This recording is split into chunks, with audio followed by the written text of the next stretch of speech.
Welcome to grammatical language. और आज हम करने वाले हैं टेंस। और टेंस में हम जानेंगे uses of tense. Uses of tense, tense का जो उपयोग हम लोग करते हैं ग्रामेटिकली कहाँ कहाँ पर करते हैं, इसे हम लोग आज सीखेंगे। कहाँ कहाँ है, हम सभी ने पता है कि टेंस कितने तरह के होते हैं। टेंस होते हैं 3 तरह के, present, past and future. Present tense जो होता है जनरली करंट टाइम को डिनोट करता है। किसे डिनोट करता है? करंट टाइम को। पास्ट टाइम जो है वो बीते हुए समय यानी पास्ट टाइम को ही डिनोट करता है। और फ्यूचर आने वाले जो समय है, आने वाला जो समय है उसे डिनोट करता है फ्यूचर टेंस। यानी कि फ्यूचर टेंस में जब भी हम बात करते हैं तो मस्ट वर्बली हम लोग करते क्या है, प्रोबेबली यानी पॉसिबिलिटीज की बात करते हैं। हो सकता है कि वो हो या ना भी हो। ऐसा हम जानते हैं कि सबके 4 सब काइंड्स होते हैं, indefinite, continuous, perfect and perfect continuous. ये सब काइंड्स होते हैं। Every kind has 4 sub kinds. Present indefinite tense के uses. Okay, uses of tense में आज हमने देखना है यूजेस ऑफ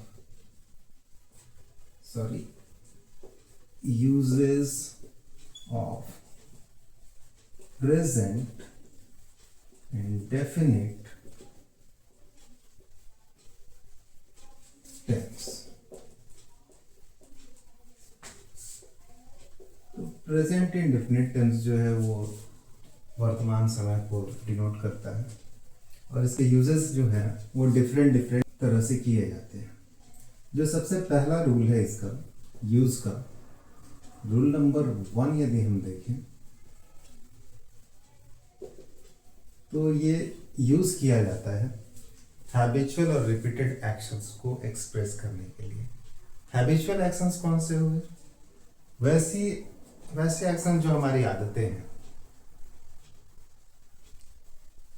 और रिपीटेड एक्शन जो कि एक निश्चित समय के बाद फिर से रिपीट हो रही है, एवरीडे रिपीट होना है जिन्हें। अब आदत में यदि दे दिया जाए कि मैं रात को 9 बजे सो जाता हूँ, मेरे पिताजी रोज टहलने के लिए जाते हैं। रिपीटेड एक्शन में वही, मैं रोज इंग्लिश पढ़ाता हूँ। इसका मतलब क्या है कि रोज मैं पढ़ाता हूँ, ऐसा नहीं कि हर समय पढ़ाता ही रहता हूँ। आज पढ़ाया कुछ समय, फिर कल के डेट में कुछ समय फिर पढ़ाऊंगा। ये रिपीटेड एक्शंस हो गए। तो सबसे पहला रूल है हमारा टू एक्सप्रेस द हैबिचुअल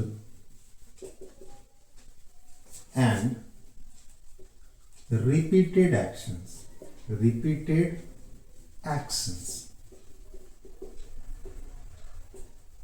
अगर एग्जाम्पल की बात करें तो हैबिचुअल एक्शन का जैसा मैंने आप लोगों को बताया कि मैं रात को 9 बजे सो जाता हूं। I go to bed at 9 o'clock। 9 o'clock। अगर रिपीटेड एक्शन की बात करें तो रिपीटेड एक्शन में ही teach you English every day.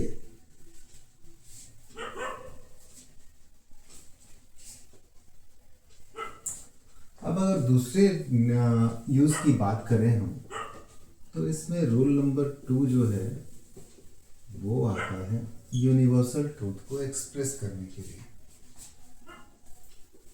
To express the universal truth. अब सबसे बड़ी बात है कि ये यूनिवर्सल ट्रूथ है क्या? ये यूनिवर्सल ट्रूथ जिसकी हम बात कर रहे हैं, ये यूनिवर्सल ट्रूथ है क्या? तो अगर हम यूनिवर्सल ट्रूथ की बात करें तो वैसे फैक्ट्स जो कि हर जगह सही होते हैं, which facts are true or right everywhere,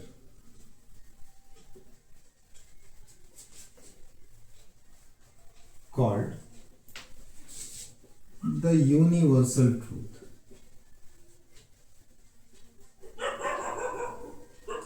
तो अब हमारे पास यूनिवर्सल ट्रूथ के लिए क्या है? वैसे तथ्य जो कि हर जगह सही होते हैं, उसी को हम लोग क्या बोलते हैं? यूनिवर्सल ट्रूथ कहते हैं। अब जैसे कहा जाए कि सूर्य पूरब से निकलता है, तो ऐसा थोड़ी है कि 4 दिन बाद पश्चिम से निकलने लगेगा, ऐसा तो होगा नहीं। अब कहा जाए कि सूरज पश्चिम में डूबता है, तो ये भी एक यूनिवर्सल ट्रूथ है। चंद्रमा जो है वो पृथ्वी का चक्कर लगाता है, ये भी यूनिवर्सल ट्रूथ है। अब कहा जाए 2 और 2 4 होते हैं, तो ये भी क्या है? यूनिवर्सल ट्रूथ है। ये हर जगह सही होता है। तो इसके एग्जाम्पल्स में हम लोग करेंगे। अगर इसके एग्जाम्पल्स करते हैं हम यूनिवर्सल ट्रूथ के लिए, the sun rises in the east to and to make 4। ये इसके एग्जाम्पल्स हो गए।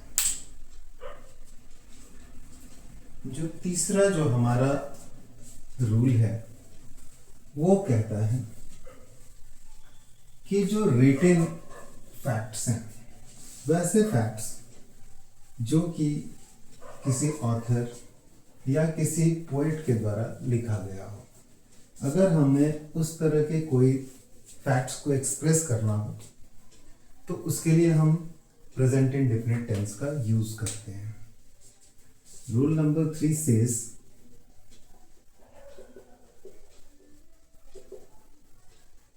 to express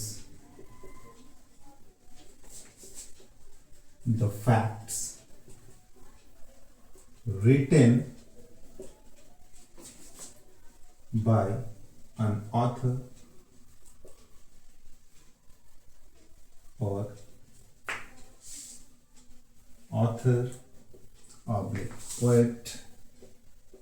poet, or someone else। ये कोई जरूरी तो नहीं है कि कोई जो फैक्ट्स है वो सिर्फ कोई ऑथर ही लिखेगा या फिर कोई पोएट ही लिखेगा। बहुत सारी ऐसी महान हस्तियां हैं जो कि कुछ लिख करके चली गई, उसके लिए हम लोग पढ़ते हैं और लिखा करते हैं। एग्जाम्पल की बात करें, Keats says the way to true love never runs smooth। अब यहाँ पर एक तो यहाँ पर प्रेजेंट इंडेफिनिट टेंस का यूज किया गया है, और फैक्ट क्या है? फैक्ट तो हमारा यहाँ से शुरू हो रहा है ना, the way to true love never runs smooth. तो ये जो देख रहे हैं हम, ये पैटर्न जो है ये प्रेजेंट इंडेफिनिट टेंस को इंडिकेट कर रहा है।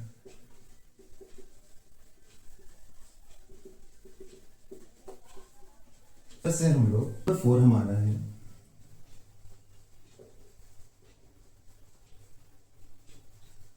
To express the historical facts in realistic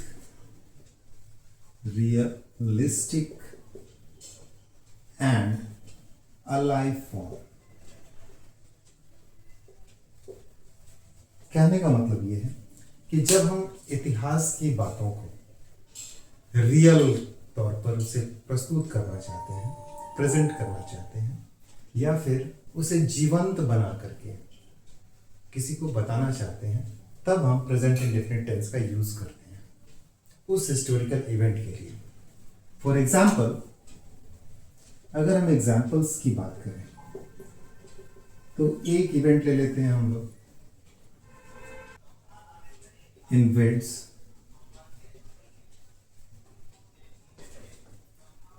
on Britishers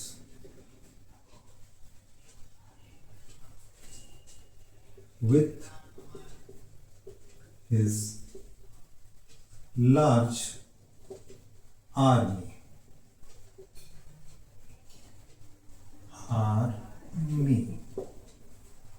Okay.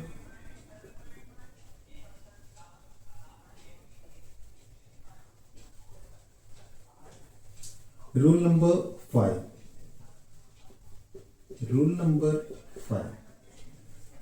5 की जब बात करते हैं हम लोग तो देखते हैं that to express the events, the live events telecasting and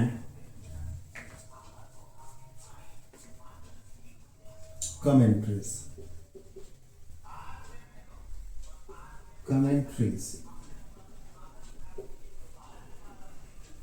कहने का मतलब है कि जो आंखों देखा हाल किसी को यदि बताना हो या टेलीकास्टिंग करनी हो, या फिर कमेंट्रीज जो होती है क्रिकेट वगैरह की, वो कमेंट्रीज होती है प्रेजेंट इंडेफिनिट टेंस में। और कभी भी जब हम लाइव इवेंट्स की बात करते हैं या टेलीकास्टिंग की बात करें या फिर कमेंट्रीज करते हैं तो हमें किस टेंस का यूज करना चाहिए? प्रेजेंट इंडेफिनिट टेंस का यूज करना चाहिए। अगर हम एग्जाम्पल्स की बात करें तो एग्जाम्पल्स जो हैं इसके लिए क्या होंगे? आप लोगों ने क्रिकेट के मैच की कमेंट्री सुनी होगी। क्रिकेट के मैच की जो कमेंट्री होती है वो कैसे होती है? Suppose Kohli runs after the ball and throws it to Rohit Sharma.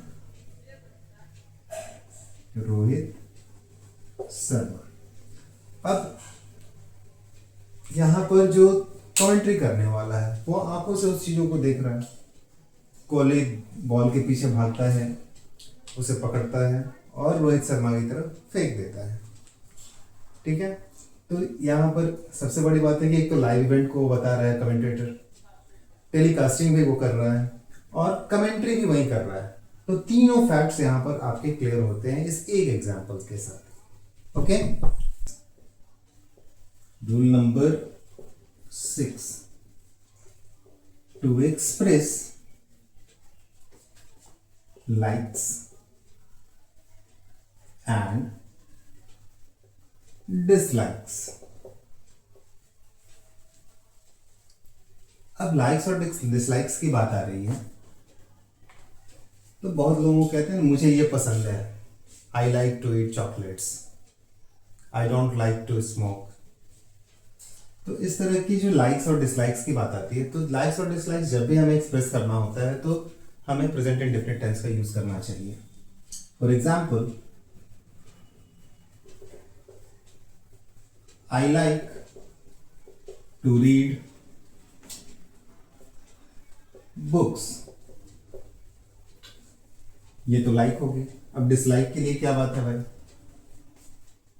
He don't like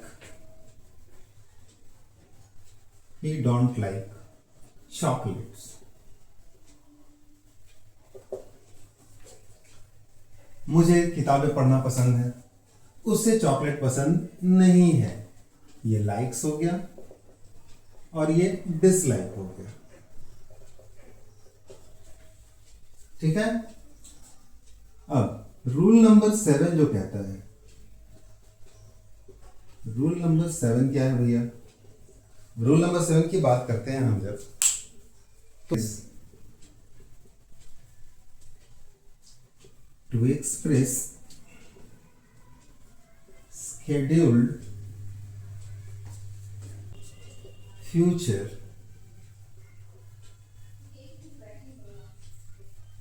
events।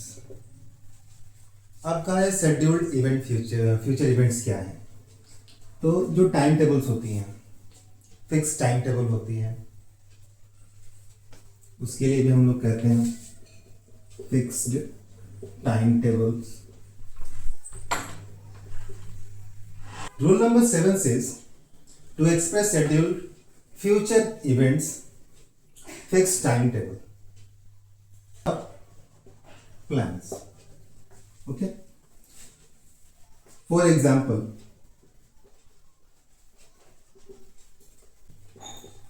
the train departs 3:05 PM। कहने का मतलब ट्रेन का ये शेड्यूल्ड है, ये फिक्स टाइम टेबल है कि ट्रेन जो है वो 3:05 में खुलती है। अब यहां पर एक और चीज जोड़ दें, from the station. From the station, train station से 3:05 में खुलती है। ये ट्रेन का फिक्स टाइम टेबल है, इसलिए इसे हम लोग क्या किस टेंस फेस कर रहे हैं, हम इसे प्रेजेंट इंडेफिनिट टेंस में। ओके। अब बात आ रही है शेड्यूल, ट्रेन का शेड्यूल भी यही है। ओके। अब प्लानिंग की बात आ रही है। तो प्लानिंग की बात होती है ना, हम लोग जनरली कहते हैं कि द प्राइम मिनिस्टर, यदि प्राइम मिनिस्टर आएंगे तो इनका प्लान जो है फ्यूचर का फिक्स होगा। Prime minister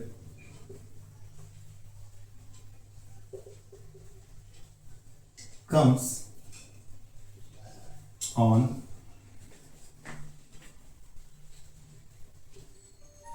Monday।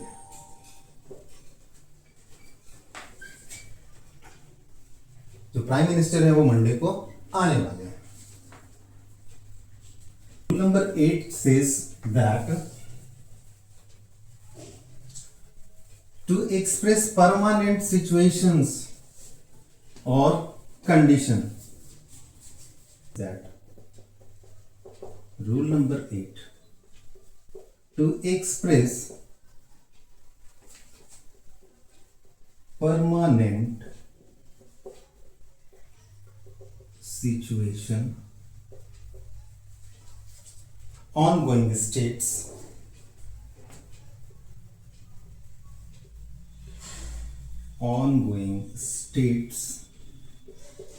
and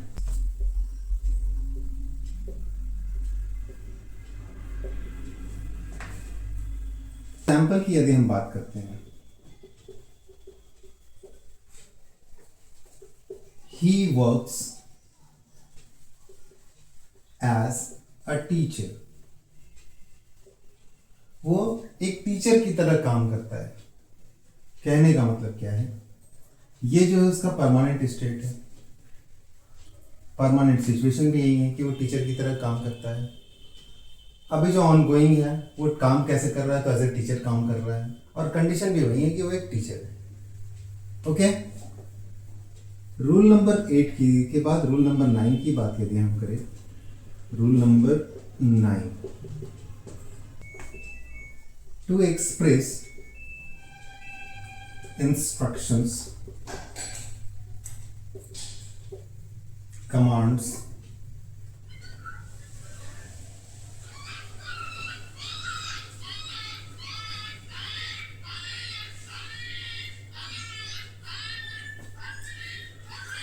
and directions।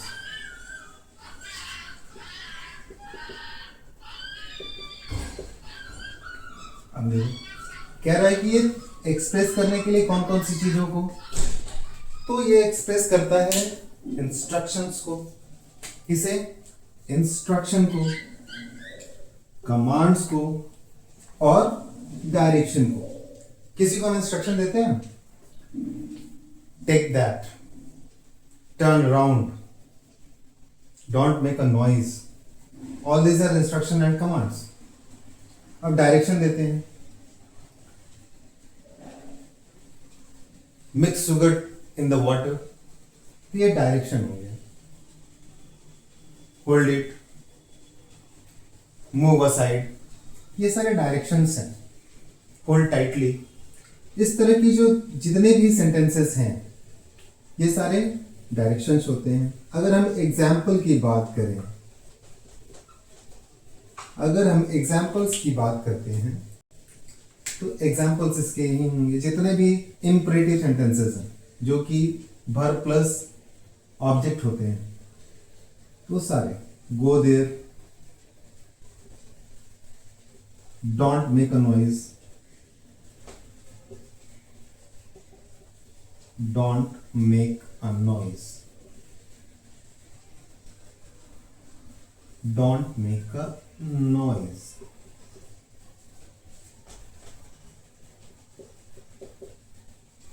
mix sugar